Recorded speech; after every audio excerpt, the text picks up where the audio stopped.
আবারও সকলকে লেট স্টাডির পক্ষ থেকে আন্তরিক অভিনন্দন ও শুভেচ্ছা। আশা করি সকলেই ভালো আছেন, সুস্থ আছেন। আজকে আমরা আরও একটা গুরুত্বপূর্ণ টপিক নিয়ে আলোচনা করতে চলে এসেছি। বর্তমান যুগে সবথেকে যে সমস্ত সমস্যার সম্মুখীন আমরা হচ্ছি, তার মধ্যে একটা প্রবলেম হলো গ্লোবাল ওয়ার্মিং,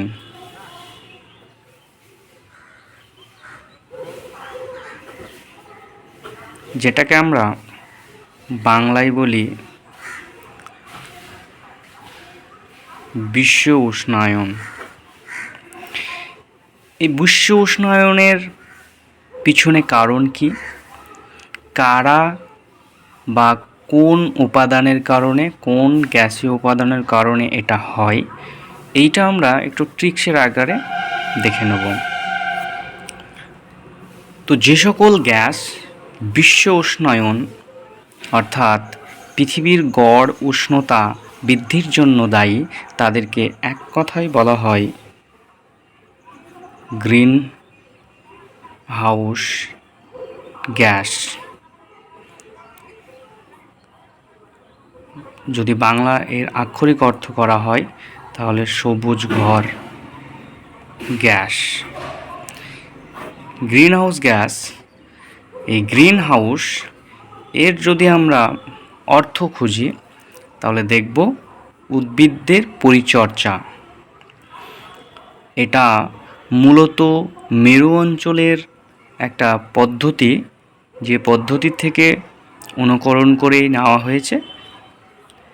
এবার গ্রিন হাউস গ্যাস সেইগুলোকেই বলবো যেগুলো সূর্য থেকে আগত তড়িৎচুম্বকীয় তরঙ্গের মধ্যে একটা তরঙ্গ ছিল, যেটাকে আমরা ইনফ্রারেড রে বলি। বাংলায় এটাকে আমরা বলি অবলোহিত রশ্মি অর তরঙ্গ, সংক্ষেপে এটাকে আমরা বলি IR রে। যে সকল গ্যাসীয় উপাদানগুলি এই অবলোহিত রশ্মিকে শোষণ করতে পারে এবং পারিপার্শ্বিক পরিবেশের উষ্ণতা বৃদ্ধি করে, তাদেরকেই আমরা বলবো গ্রিন হাউস গ্যাস। এবার যে ট্রিক্সের কথা বলছিলাম, সেই ট্রিক্সটা কি তাহলে আমরা লিখব। ট্রিক্সটা হলো मीना का जलवा और CFC গ্রিন হাউস গ্যাস। এটাই হলো সেই ট্রিক্স। এর মানে কি বোঝাচ্ছে? মিনা মানে মিথেনকে বোঝাচ্ছে, যার সংকেত আমরা জানি CH4। না, অর্থাৎ নাইট্রোজেনের অক্সাইডকে বোঝাচ্ছে। নাইট্রোজেনের অনেকগুলো অক্সাইড আছে, তার মধ্যে দুটো অক্সাইড যারা অবলোহিত রশ্মিকে শোষণ করে এবং উষ্ণতা বৃদ্ধি করতে পারে, সেটা হলো N2O আর NO, অর্থাৎ নাইট্রাস অক্সাইড আর নাইট্রিক অক্সাইড। কা মানে কার্বন ডাইঅক্সাইড, যেটা আমরা CO2 হিসাবে জানি। জলওয়া অর্থাৎ ওয়াটার ভেপার, যেটাকে আমরা জলীয় বাষ্প বলছি, যেটাকে আমরা H2O ব্র্যাকেটে G বলে লিখতে পারি। অর এখান থেকে আমরা ওজোনকে লিখব, অর থেকে ওজোন O3। আর CFC একটা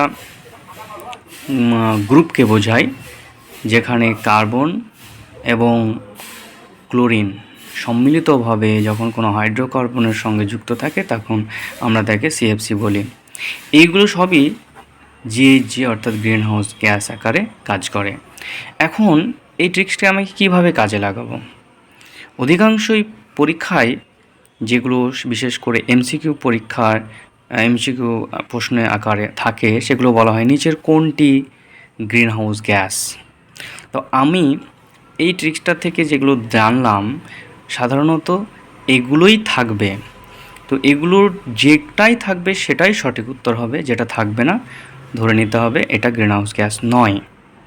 কখনো কখনো এমনও দেওয়া থাকবে যে নিচের কোনটি জৈব গ্রিনহাউস গ্যাস। এখানে আমরা দেখছি মিথেন হলো একটা জৈব যৌগ, আবার এর মধ্যে আছে, অর্থাৎ এগুলো গ্রিনহাউস গ্যাস।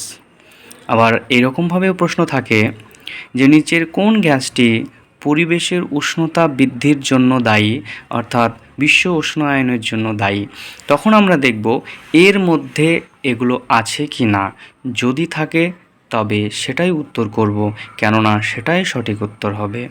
আশা করি আপনাদের এটা ভালো লাগবে এবং এটা ইনফরমেটিভ যদি হয়ে থাকে, ভালো লেগে থাকে, অবশ্যই ফিডব্যাকে জানাবেন। ভালো থাকবেন, সুস্থ থাকবেন।